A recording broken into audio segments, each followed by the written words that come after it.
And good afternoon once again to another edition of Bloomberg Opinion Editorial Board Conversation. I'm your host, Robert George. And once again, I get a chance to welcome back my colleague, Tim Lavin. And this week, we're going to be talking about cyber attacks. Last week, the administration laid out these charges against these Chinese nationals for what the administration said were years-long episodes of cyber intrusions. So, Tim, what did the administration do? How are they responding to this? And maybe you can give us a little bit of a kind of a history on cyber intrusions in general and the Chinese in particular.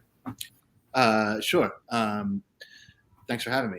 So basically, last week, the Biden administration took a twofold action against China. On the one hand, the White House published a statement that basically laid out allegations against China for this campaign of cyber intrusions, including most notably the hack of Microsoft Exchange server. Simultaneously, the Justice Department released criminal charges against four different Chinese nationals, as you said. 3 members of the Chinese security main intelligence agency, plus a contractor who's basically working in concert with them. And I think that this is probably a productive approach on the part of the Biden administration so far. And we've had a number of really quite serious cyber attacks over the last few months. This is the first really substantive, one of the first really substantive actions that the administration has taken. I think it'll be useful in 2 regards. One, the statement that the White House published was co-signed by dozens of other countries, including all the major U.S. allies, NATO, the EU, the UK, and so on. I think that sort of concerted action is what has really been missing from the U.S. in recent years. The Trump administration was simply not capable of mustering a coalition of this kind. I think that's likely to have an effect on the Chinese leadership. I think they're likely to be quite embarrassed by it. And I think it should help to sort of establish some rules of the road that have been lacking so far.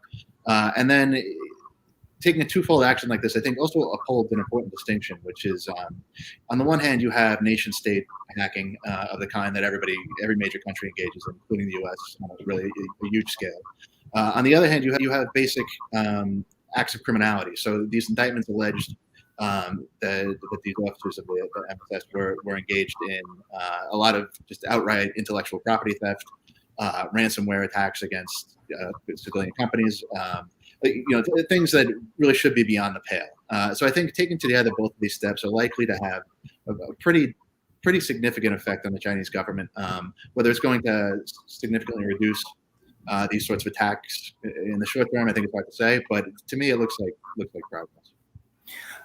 You mentioned that the administration was able to get in basically a large coalition of traditional U.S. allies. I noticed in that coalition was Japan. Now, that's a little bit unusual, isn't it? Since Japan has obviously an awkward relationship with China and has tended to sort of keep, try to keep the Chinese government at bay on some of these issues, right?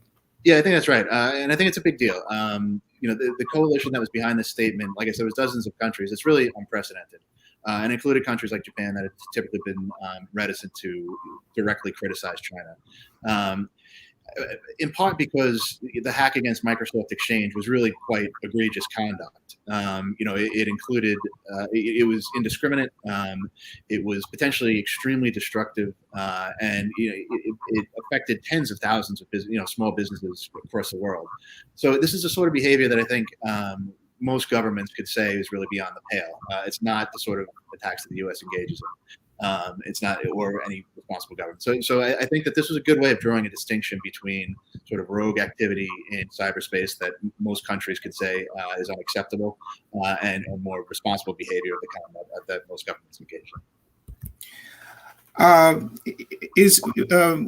know that when President Biden had his sit down with Putin a few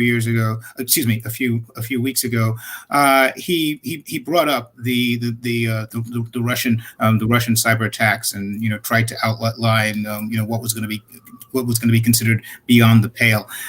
Is the response that the administration has come up with against China, is that a possible model against responding to Russia in the future? And should Russia be put on notice?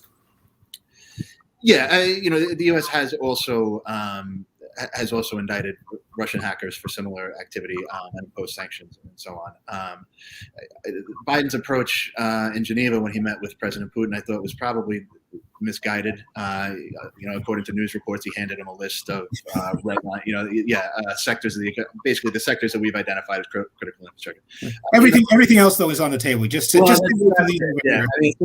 soon as you lay down a red line, then they sort of feel emboldened to step up to that red line and do everything else. But also, arguably, Russia is violating those red lines constantly. And if you want a pledge like that to be credible, in the least, you need to respond. And I think that that's counterproductive because it's going to drag us into a cycle of escalation in which the U.S. has very, very little to gain and much, much more to lose than Russia does. So I think taking concrete steps like we just did with China, in coordination with allies, and also that really imposed costs. These officials who were indicted, you could argue that they're never going to end up in a U.S. courtroom.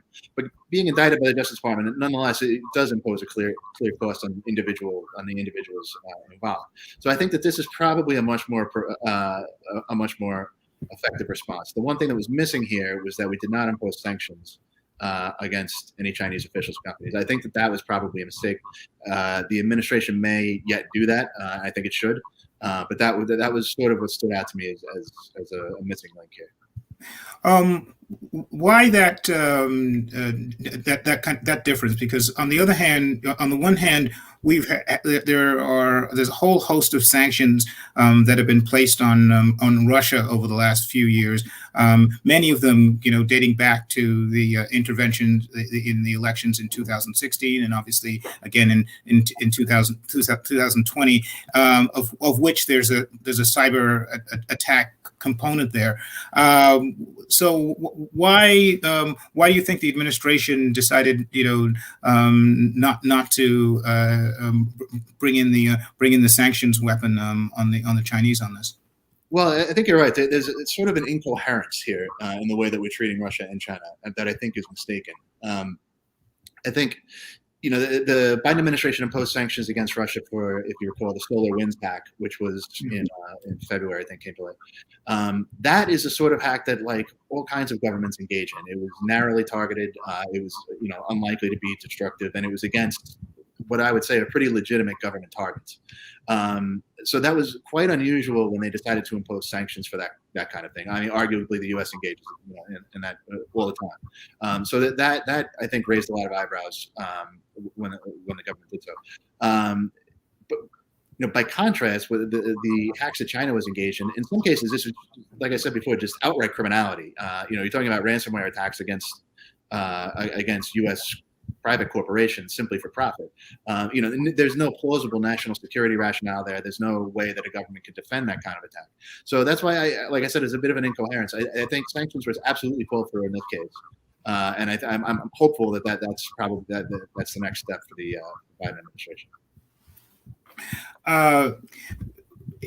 What further steps, or when you said that the U.S. engages in these things in these types of intrusions, to use a neutral term, as do the Chinese, what further model might we adopt to try and deter? Because I mean, obviously the Russians are continuing to do this. Are there other ways? Are there further signals that we can suggest that that the United States is not just going to just take this lying down?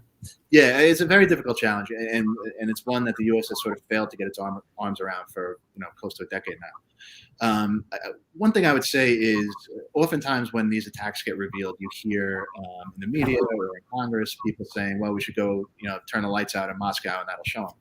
I think that's a very bad idea. If you turn out the lights in Moscow and there's a bunch of traffic accidents and nobody can get to the hospital, well, all of a sudden there's a bunch of dead Russians, and it's that the U.S. government has killed them, and you've dramatically escalated a dispute in a way that we're very unlikely to benefit from.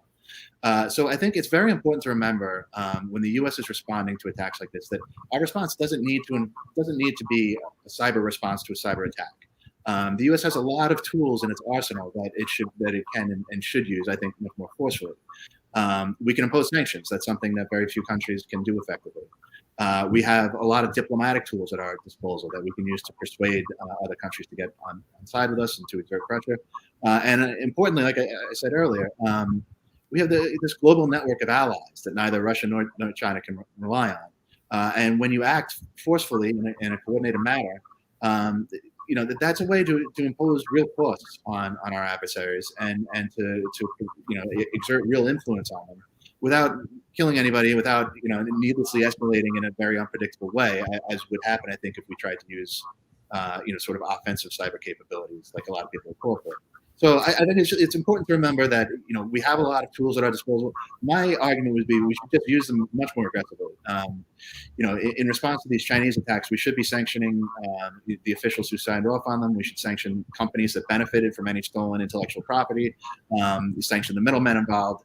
I think that is the way that we can exert pressure ourselves in a way that's likely to curb their behavior and impose costs without exposing the U.S. to further needless escalation. 6 months into the Biden administration, is there? Do we have any sense yet that the administration has been successful in rebuilding some of these geopolitical networks that sort of kind of fell by the wayside during the Trump years that will in a sense allow us to marshal the fullest amount of strength to take these kind of initiatives that you're talking about? It certainly seems that way. To a large extent, the Trump administration didn't really try to work in coordination with allies. They took a unilateral approach to just about everything, and to little effect. And I think it certainly has been an emphasis of the Biden administration to try to repair ties to our allies and to try to sort of get a global network behind us when we act in this way. I think that the statement last week is really. I felt it was quite impressive. Like I said, I don't think that this response is perfect, but getting that many countries on board with a statement that's alleging pretty grave misconduct against a country like China that wields significant influence, and that a lot of these countries have very significant trade relationships with, much more so than they do with us. To me, that was a pretty impressive accomplishment. Whether it's going to be effective, like I said, we'll see. But this is the approach I think we should have been taking for years, and we're sort of leaving this tool on the table, I think, unnecessarily. To finish up, going back to 2001, post 9/11, there was a lot of language in terms of trying to figure out how we could make sure that another 9/11 would not happen. And there was this phrase that was often used called, hardening targets. Is there a cyber version of that the administration and the private sector either working separately or perhaps together to harden targets to make just more difficult for Chinese agents, either state-sponsored agents or rogue agents, to be attacking various U.S. sites? Yeah, this is really the root of the problem. I think you put your finger on it. The U.S. does a dismal job at cybersecurity, both public sector and private sector. One of the reasons these attacks keep happening is because we have so many businesses that just simply do not invest in the way that they should in cybersecurity. You saw alongside those two actions last week, the U.S. intelligence community released a detailed list of the actions that China had taken to pursue these cyber intrusions, and also offered advice for businesses to harden their defenses against exactly these types of attacks. I think the more we can do of that, the better, because at the end of the day, it's our responsibility to secure our own networks. It's our responsibility to improve our defenses, to make those investments. That goes for the U.S. government doubly. The government has been woeful in paying attention to this problem. It's been festering for years. And until we start addressing that in a really substantive way, you're going to see more and more of these attacks, no matter what actions we take against the actors behind them. So I think you're completely right. Defense is the missing link here, and I think the more we can invest in it, and the more we can draw attention to it, I think that's probably the road to progress. So in other words, you're basically telling me I should probably change my password from password, right? When you get around. Yeah, exactly. Anyway, on that note, we'll finish up here.